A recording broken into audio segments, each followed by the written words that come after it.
بسم اللہ الرحمن الرحیم، اللہم صلی علی سیدنا و مولانا محمد وبارک وسلم وصلی علیہ۔ رمضان المبارک کے 29ویں روزے کے وظائف و عبادات۔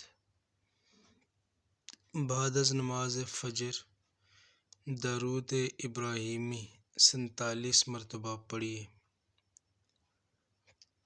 بعد از نماز ظہر اللہ تعالیٰ کا پیارا نام یا علیم 133 مرتبہ پڑھیے۔ بعد از نماز عصر سورۃ فاتحہ الحمدللہ رب العالمین 40 مرتبہ پڑھیے۔ بعد از نماز مغرب سورہ آل عمران کی آیت نمبر 26 33 مرتبہ پڑھیے۔ بسم اللہ الرحمن الرحیم۔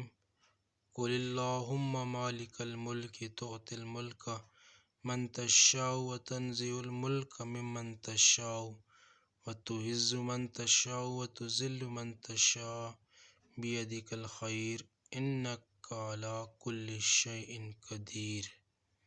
بعد از نماز عشاء صلاۃ حاجت 4 رکعت نماز نفل 1 مرتبہ پڑھیے۔